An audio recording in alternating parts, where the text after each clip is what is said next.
around my story. This time, you get to know the truth about the haunted piano. I left. I went to work. Then I came home and went to bed. Everything was back to normal, just as I told myself it was. Music started playing again. That's when it hit me. This was not paranormal. It couldn't be. It was a cheap trick. Margaret must have programmed the piano to play itself. It was just a prank. A laugh at my expense. That's why the damn thing was free. I ran downstairs to solve the mystery once and for all. Like clockwork, as soon as my foot touched the bottom step, the piano stopped playing. I walked over to it, confident in my new theory. Upon opening it up and exploring all of it, I was surprised by what I saw. It was just a normal piano. Nothing extra was added in its creation to make it play on its own. My calmness was not calm anymore. I stared at the red wood and ivory keys before me and almost felt compelled to ask, "What are you?" Instead, I remained silent. This silence, however, was quickly interrupted by the sound of music as the piano began playing itself once again.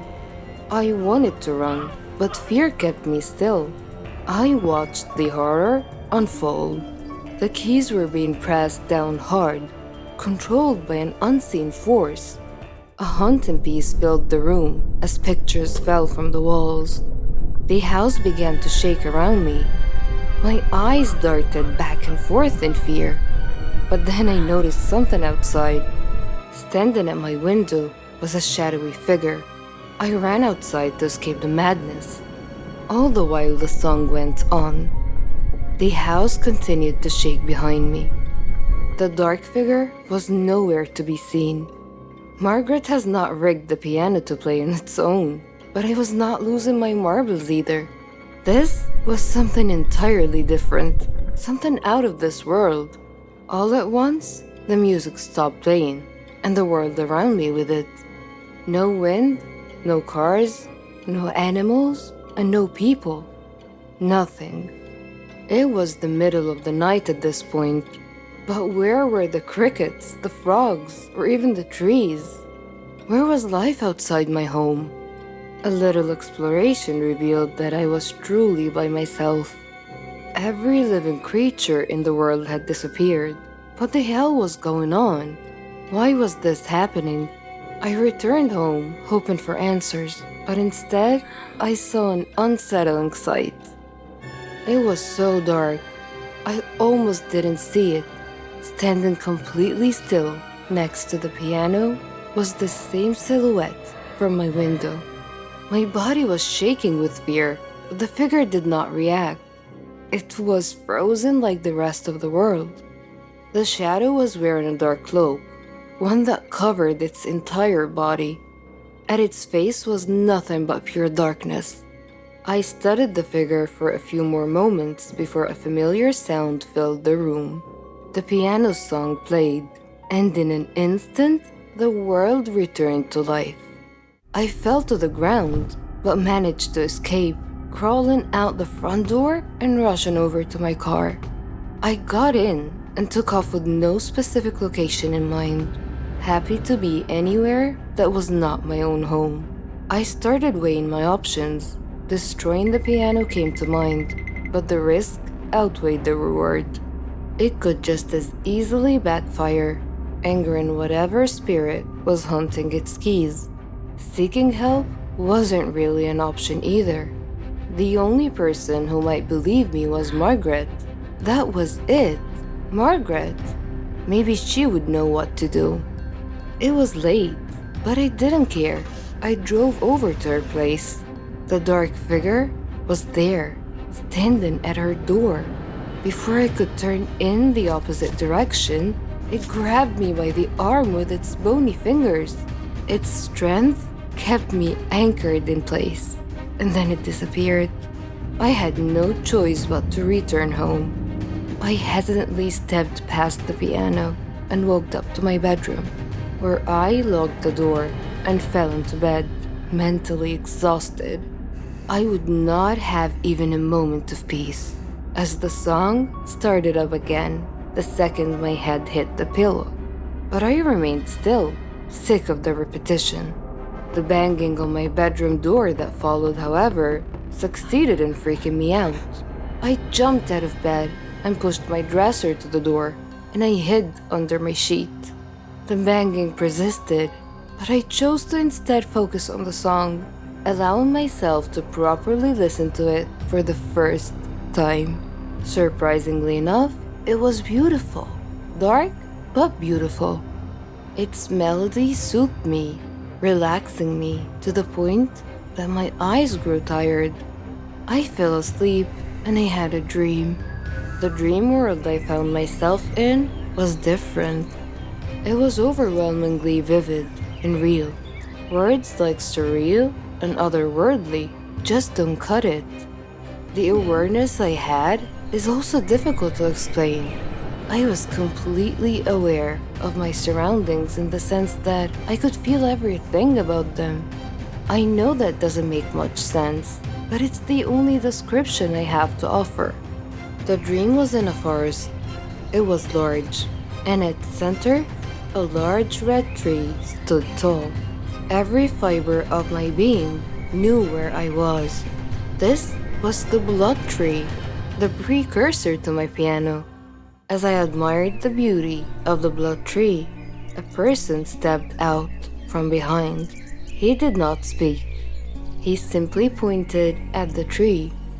This is when the piano leaked into my dream. The song played as glowing lines ran up and down the tree's bark. The man put his hand to the wood, motioning for me to do the same, and I did. It was an incredible sensation. My eyes were filled with visions, a glimpse into the blood tree's past. Its bark wasn't always red. Native habitats came up to the tree every year. They would slice their hands open and place them on the tree's trunk. Their blood then dripped to its base, representing the lifelines of their people. It also signified becoming one with nature, feeding the tree life from within. It was the anchor that kept their community together. This is where they gathered and enjoyed life. A place free from worry, a safe place. This was also where the natives buried their dead. After that, one of the elders would play a song, the same song my piano played every night. It was their song of death. When it was all over, a final offering of blood was taken from the fallen and painted on the blood tree, granting their spirits safe passage to the afterlife. When the vision stopped, my new friend released his hand from the bark and pulled out an unusual instrument. He began playing the song of death, but then stopped. He handed it to me and motioned for me to play instead. I wasn't sure what he was up to, but felt no need to deny his wishes. With little practice, I was able to get the hang of the instrument and play the song. As I played, the blood tree began wilting, its bark changing from red to black. My friend was ecstatic. For one reason or another, this is what he wanted. It wasn't until I woke up later in bed that the pieces of the puzzle clicked into place. Margaret's grandfather had taken away the natives' headstone. He violated their connection to nature as well as with one another. The tree and its spirits had to be put to rest, and once and for all, there was only one way to do this. I can't explain how, but I knew I needed to play the Song of Death on the piano, the whole way through without interruption. It was the only thing that would break the curse. I ran downstairs and put my plan into action. When my hands touched the keys, the house violently shook, knocking frames and furniture all over the place. I kept my composure. Out of the corner of my eye, I saw the dark figure standing at my window again. Still, I continued. I had an obligation to preserve, if not for the tree or its ghost, then for myself. The nightmare had to end. They roamed around the room, sometimes next to me, other times breathing down my neck. I paid no attention on the outside, but my bones were shaking. I had come too far to lose my balance now. Just as the shadowy figure sat next to me at the piano, I struck the final note of the song. The madness around me stopped. I turned to the figure beside me, and it was the native from my dream. He threw me a thankful smile before vanishing. My work was done. Months have passed, and the piano remains in my living room, quieter than it's ever been before. I even play it from time to time.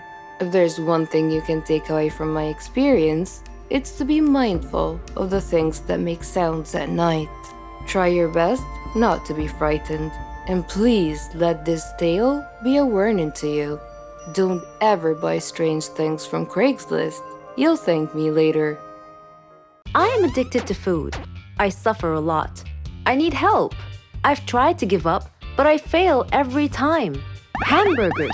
Who can give up eating hamburgers, especially with barbecue sauce? I didn't mind this kind of addiction, but I'm getting ahead of myself.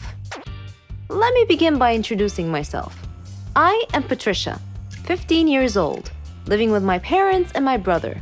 I lead a quiet life. No interests, no hobbies, except for eating, that is.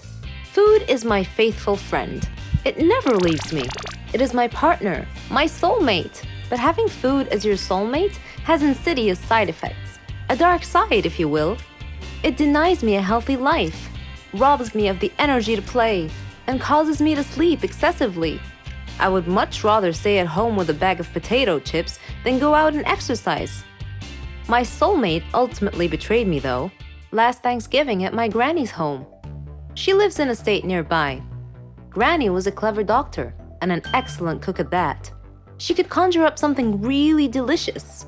On that day, she had prepared barbecue turkey with nuts and other secret recipe ingredients. The taste was so great, as if it had descended from heaven itself. I felt like I was fighting a food war, and I had to win at all costs. I ate and ate and ate. I don't know why, but I just couldn't control myself. I attacked that turkey like it was the last on the planet. But every culinary war with a worthy adversary, such as the barbecued turkey, has its own unique type of casualties. Suddenly, I found myself unable to breathe. I fell to my knees and passed out. The turkey had won. I woke up later in the hospital, though, still clinging to an unfinished turkey leg. The doctor told me that I was gaining way too much weight. He said that I should be put on a diet. Diet? Man, how I hated that word. It hung over my head like the sword of Damocles. It meant depriving me of my passion, my reason for living. I considered eating vegetables in small amounts to be the worst form of cruel and unusual punishment, the worst form of torture imaginable. Imagine thinking of a wonderful, greasy, cheese-laden pizza with all the toppings and then suddenly opening your eyes to find a healthy green salad bowl. But I had reached a turning point in life. One day, my brother was playing on the street, while I was sitting at home gazing longingly at a tempting piece of cheesecake, just sitting there, taunting, daring me to eat it. I struggled mightily to resist the urge, but in the end I succumbed and wolfed it down like a starving animal. Shortly afterwards, I began feeling dizzy, but I was unable to call for help this time, and then I passed out again. I was taken to the hospital. While lying in the hospital bed, half conscious, I overheard the doctor say to someone, "She needs to stop eating or it will be the death of her." I thought to myself, whoa, death? So I made up my mind right then, right there. I resolved to fight a new war, a war against my appetite. On our way back home, I told my father that I wanted to see a nutritionist.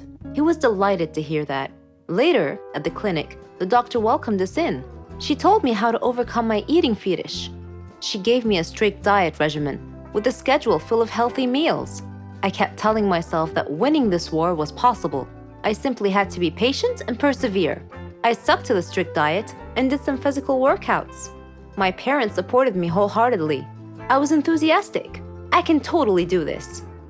A week passed quickly, and I eagerly visited the doctor to receive some good news. When the doctor weighed me and told me that my weight hadn't changed at all, I was crestfallen. She looked at me and asked me, how was this possible? I told her I didn't know because I was following her diet thoroughly, though it did require a tremendous effort on my part. Another week passed, and again I went to the doctor. The results were the same. She said to me, Patricia, are you sure you're following the diet I prescribed for you? I said yes. She sat there wondering. Then she told me with a puzzled look on her face, it's odd, but your weight is increasing, not decreasing.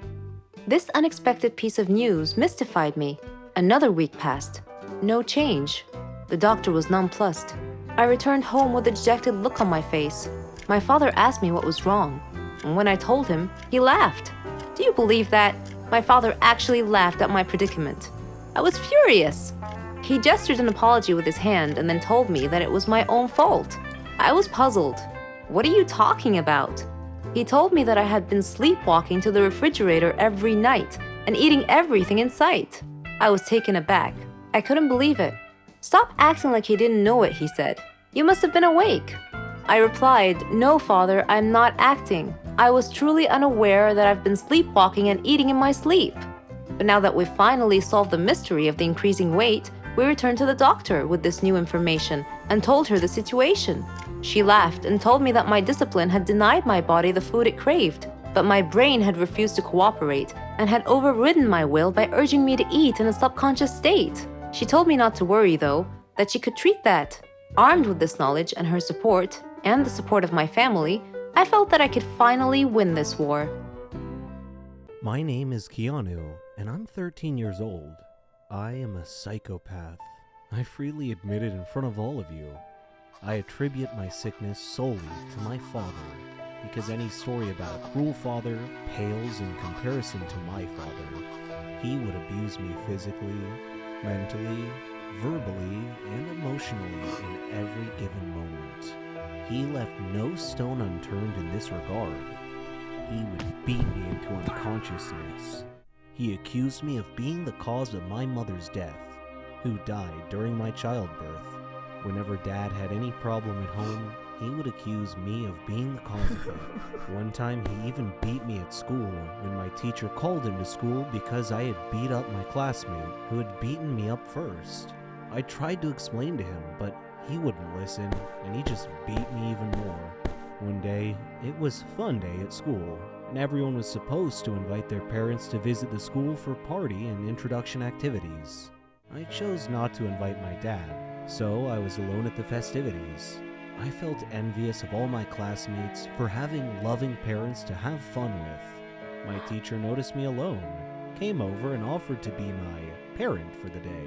I was so happy. We had great fun together. Miss Linda had lost both her husband and her son in a plane crash, only she had survived. After fun day had passed, Miss Linda showed more interest in me. She would bring me sandwiches and spend time with me during breaks. I thought of her as my mom. When I succeeded in my final exams, she hugged me with tears of joy. I unconsciously said, "Thanks, Mom." I went home happy that day, but had to face my dad again. He asked me why I was late coming home, and I told him about having to pass my final exams. He didn't believe me though, and asked me to show him proof. Unfortunately, I had none, so he began kicking and punching me. There was a knock on the door. He tried to block me from opening the door, but I managed to open it. Miss Linda was standing there. She glanced at my bruises and bloody face and moved between me and my dad to protect me from further abuse. Dad snarled and threatened her with a beating if she didn't leave immediately. But she hit him in the eyes with a blast of mace or pepper spray, and he went down to the floor in extreme discomfort, grabbing at his eyes. Miss Linda called the police, told them about Dad's child abusive nature, and had him arrested. Now I live with Miss Linda as my new mom. Dad is in prison, where I hope he stays till he dies or rots. Either outcome is okay with me. I am Brenda's child. Or at least I was. Because my grandmother had died and my mother at some point in her life felt that drugs would be beneficial to her, I was put into foster care at the age of 2 and adopted at the age of 7. I have no real memory of Brenda, just her name and the last time I saw her. I was 7, and I had gone to a foster care agency for a visit. She brought me some strawberry candy. I remember my adoptive mother telling me to say thank you, and I did. Then Brenda got up and told me she would see me again. I went back to the agency a month later for a visit, and she never showed up. My mother was gone, and I was no longer her child. I was fully aware of being adopted because my adoptive parents, who I've lived with for the past 4 years, asked me how I would feel being their child, and I said I had no problem with it. So they adopted me and my biological sister at the same time. I can remember that when I got adopted, I was happy, but at the same time sad. I was happy because I had a family, a nice warm bed to sleep in every night, plenty of food to eat, and a place to run around. I was sad because I never got to say goodbye to Brenda, and the last time I saw her, I didn't take in what she looked like. I was sad because she never showed up to me again. She had lied when she said that she would. I'm not sure why I never saw Brenda again, but for years I looked at myself as an intrusion. I figured she didn't want to see me anymore because I needed things, and that would get in the way of her buying her drugs. When I went to sleep, I'd have dreams that Brenda had been looking for me and found me. I'd have dreams that she would recognize me and come up to me and say, "It's me, your mother." But I never talked about these things. I guess I just didn't see the point. It wouldn't have changed the feeling of loneliness that she had left behind. My adoptive parents didn't make it that easy for me to talk either. It wasn't that they weren't good to me. They took me on road trips, they took me to, and great adventures, and they got my hair done every 2 weeks. They gave me a stable home, something I probably would have never had if I had been in foster care or still lived with Brenda. But my adoptive mother jumped to conclusions when I would try to tell her little things about boys or school or anything that happened in my life. She always assumed I was getting in some kind of trouble. So there wasn't any way I would have told her about my most painful private thoughts, even if I had thought of telling her. Instead, I just tried to be a nice kid who always seemed happy. I would smile, laugh, and joke. I'd come home and talk about everybody under the sun and how they were doing, except myself. I didn't want my adoptive parents to feel as if I wasn't appreciative or that I didn't love them, so I tried to act as if everything was good. When you're adopted, you feel like your adoptive parents at one point or another are going to expect you to be grateful. You imagine they're thinking, "We could have left you in foster care." And I was grateful, but there was still a part of me that was angry at having to be grateful for just being their child. There was a part of me that didn't trust their love. A part that said, "What makes you love me when my real mother didn't love me? What's so real about your love?" When I was angry, I expressed my pain by either writing or acting out, or sometimes both. At school, I had a quick temper. I got into physical fights and cursed people out. I ran away from home a lot, more times than I can count. My family couldn't understand why I acted the way I did, and neither could I. I just knew that I felt bad. If I was out in the street and the thought of her would enter my mind, I would turn my head and find something to distract me. If I was at home, I would get up and grab a book or watch television.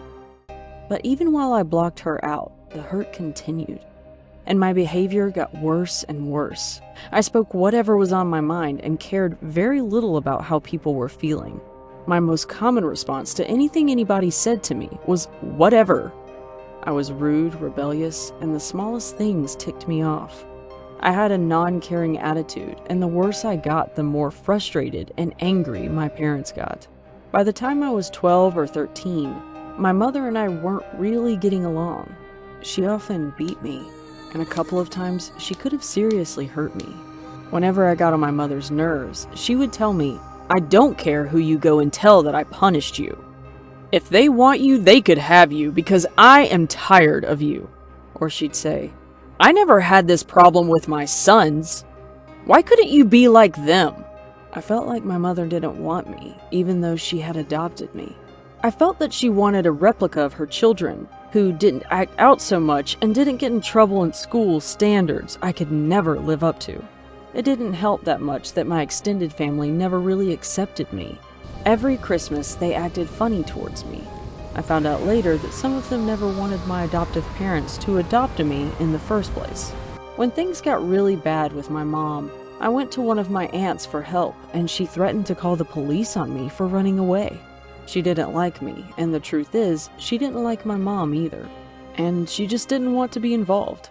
I ran away for the last time when I was 14, even though my mother wanted me back. I felt she had put me through too much to return.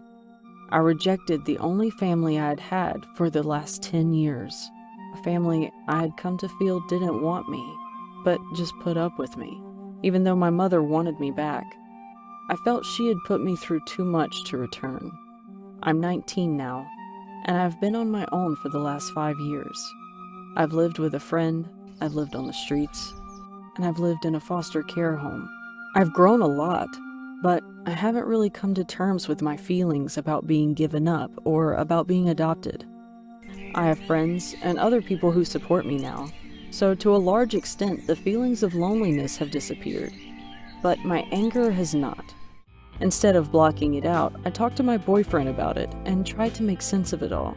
Maybe one day I will forgive and forget, but right now I feel like the only true family I will ever have is the one that I will one day start.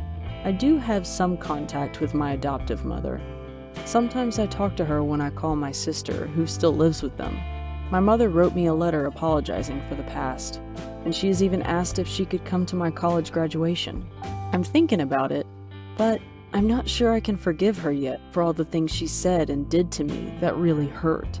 I don't think I will ever forgive my extended adoptive family. They weren't there for me and my mother when we were having troubles. They didn't stick by me.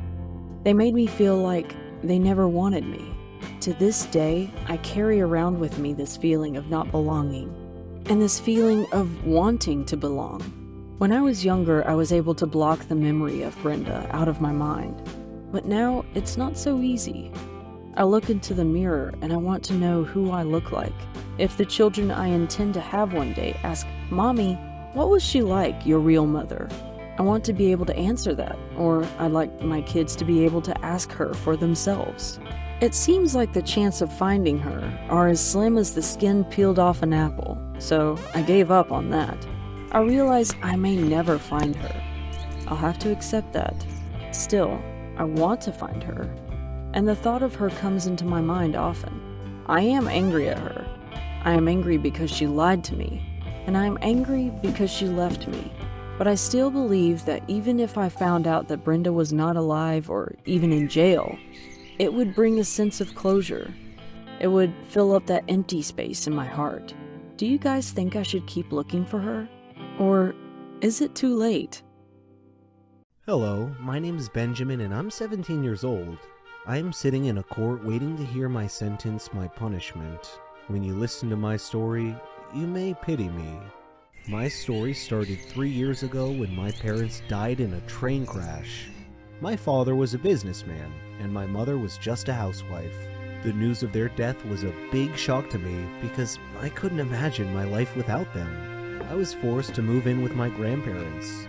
The hardest period of my life was about to start. My relationship with them wasn't that close.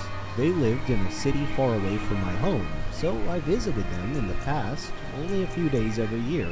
When I heard my friends talking about the generosity of their grandparents, I wondered why, because mine never gave me any presents or showed me any kindness at all.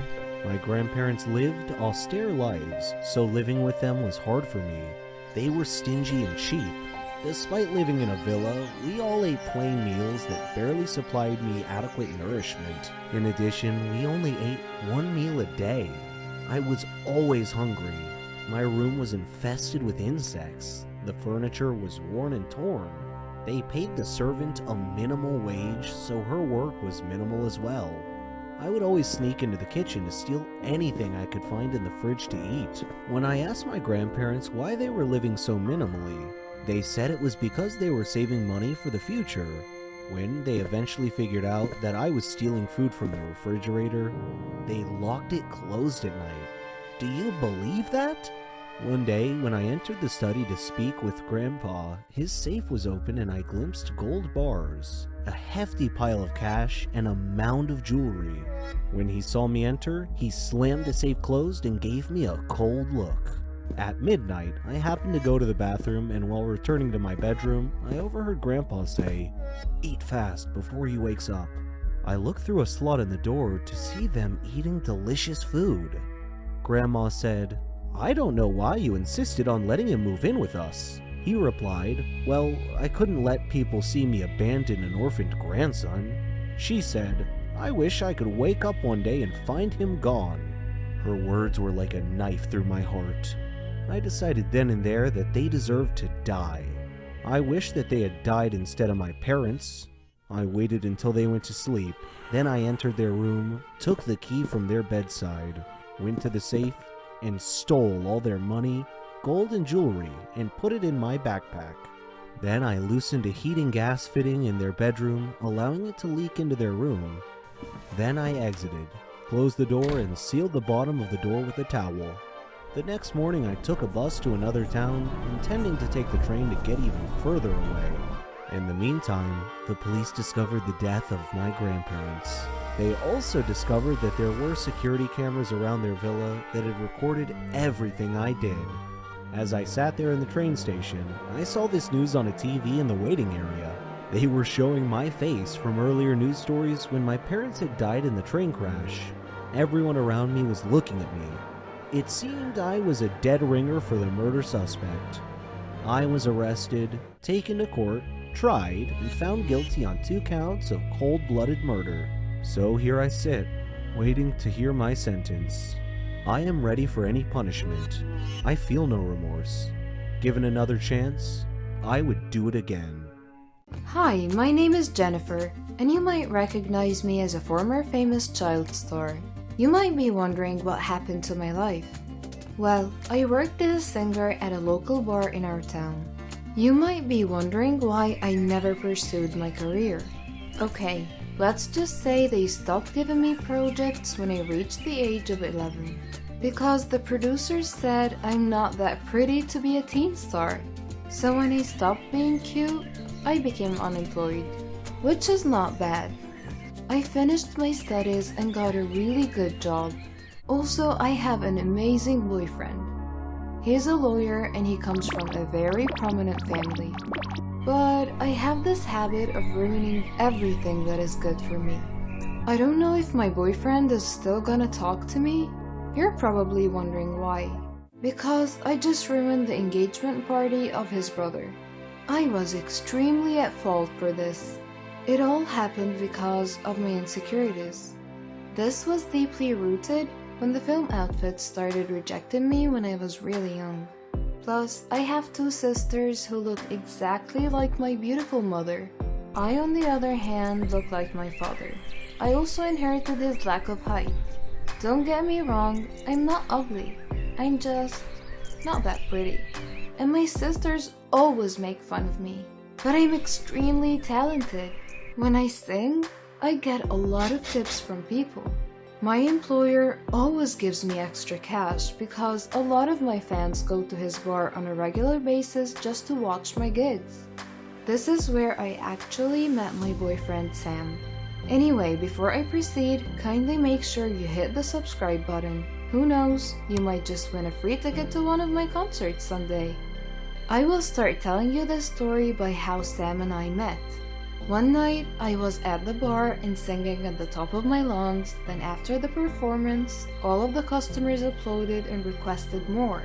Then, a drunken guy grabbed me by the arm and started to harass me on stage. To my disbelief, I just found myself hitting the guy with the microphone. Sam also happened to be there. The drunken guy and I ended up at the police station.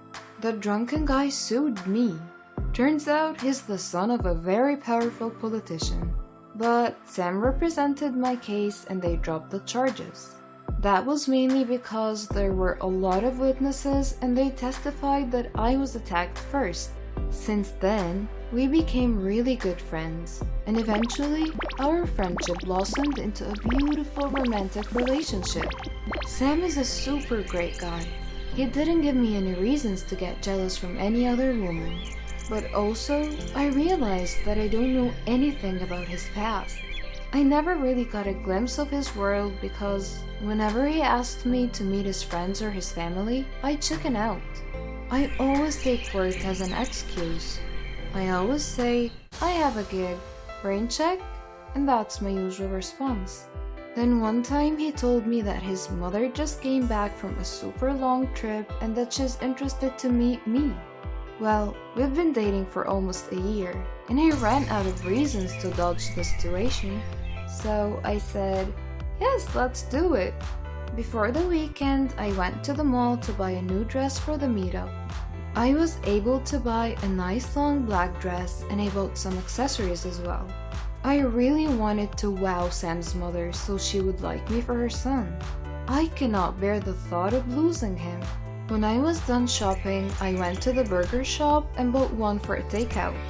I noticed that it's already 4 in the afternoon.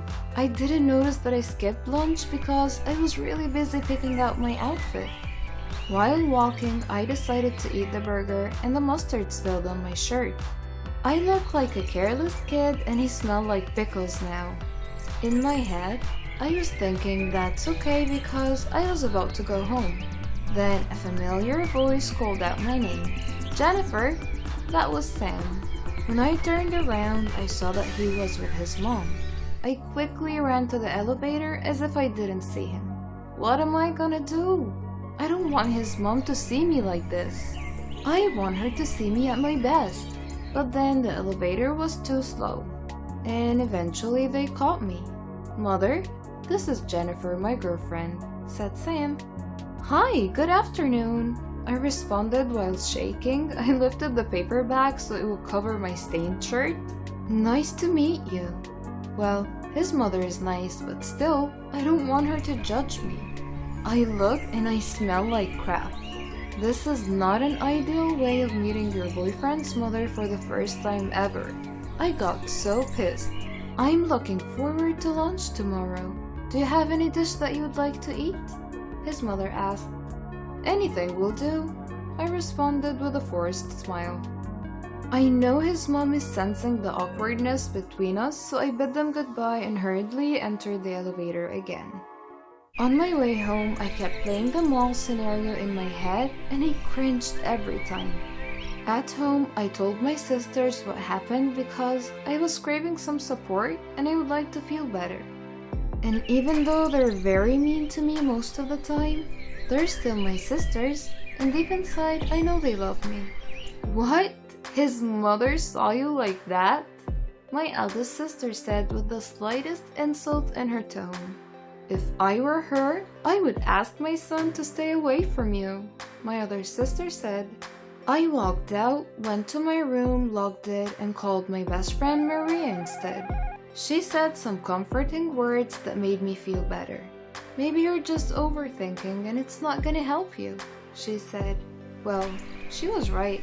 Anyway, I still have a chance to impress her. On the day of her lunch invitation, I wore the dress I bought at the mall and I went to the nearest salon to get stunning hair and makeup. And I was 30 minutes late for lunch because of this. Sam, his mother, and his 2 sisters were waiting for me. I apologized for being late. I noticed that they're looking at me with awkwardness in their eyes. Is it because of the dress? Maybe the heels or my makeup? Okay, maybe my hair? Or perhaps it's the elephant teeth accessories? I don't know. Maybe I'm just being too paranoid. But I must admit, I might have gotten a little bit overboard regarding my appearance. I'm way too overdressed for lunch. Hi, they greeted me. They're all very nice and they invited me at the dining area. Sam's mom introduced me to his sisters. After eating, we were all talking and the atmosphere changed into something light. We're all getting along and Sam keeps on bragging about how good I sing. I love singers. Would you mind entertaining us? Sam's mother requested. I happily accepted and sang her favorite songs. After a few minutes, I saw his mother and his sisters with their eyes wide open. They clapped so hard and complimented me. I can feel that I got the heart of Sam's mother. I knew I had her approval. Then my insecurities quickly struck. I learned that the equally beautiful sisters of Sam are opera singers, on top of being a professor and a freaking doctor. They're pretty, successful, and talented. Me? I felt like I was a big joke. I went home lonely. It felt like my insecurities bottled up even more. The next day, Sam asked me to be his date for their high school reunion. At first, I didn't want to go, but then I realized there was no point of hiding anymore. I met his family, so I might as well meet his friends. At the reunion, I literally felt like I'm the most underachiever and the most unattractive person ever. I'm getting more and more insecure because I feel like Sam's friends are looking at me like a puppy dog. Do I really look like his pet? One of Sam's friends was very nice to me. Turns out she's a big fan of mine and she knows all of my former TV shows. We talked in one of the corners for a few moments. It felt like I belonged. Sam didn't ever make me feel like I don't belong. In fact, I always hear him say how much he is proud of me. He doesn't see me as a failure child star. He sees me as a former child star who's now a great singer, and that makes me happy. I was looking at Sam from a distance, but then I saw a blonde, beautiful woman greet him. Oh, I know her. She's a beauty queen. She must be Sam's kind. I asked Linda, Sam's classmate, why is that beauty queen talking to my Sam? Oh, don't get jealous. They used to date, but everything is over between them, she said. I felt my blood go to my ears. His ex? Linda added, she's the first woman who ever broke his heart. He never had a girlfriend after her. Then it made sense why he chose you. I looked at Linda, but I didn't let a word out. I think she's trying to tell me that Sam chose an average woman because I will not be powerful enough to break his heart. And my heart bled with that thought. I thought to myself if I should break up with him, but I can't, he's too precious. On our way home, I was quite the whole right. I didn't talk to him, and I know I left him wondering. I ended the night without talking to him. At home, I called Linda and asked her to come to my place. She said that I'm going crazy and that I don't have anything to be insecure about. If you're really worried, then you should try the beauty pills I'm taking. It works like magic, she said. That might be the solution to my problem. There's no harm in trying. But Maria told me that the side effects are not nice, like always having the urge to pee, dizziness, and mood changes. I did start taking the pills. After a week of taking the pills, Sam got really worried, and that was because I passed out while having my gig. But I kept on taking them because somehow they magically make me feel confident. When Sam's family invited me for the engagement party of his brother that I haven't met yet, I said yes without hesitation. I feel beautiful, but I always have this urge to pee whenever and wherever. And I mean like every 5 minutes. So during the party, Sam was having a hard time keeping me beside him because I'm always in the bathroom. Then the announcement time came, and Sam came looking for me. I said, I really need to use the restroom. You can do it later, this will be quick, he said. But while his brother was giving his speech, everybody was so quiet and my bladder was gonna explode. And I wanted to tell Sam, but for some reason, I just couldn't.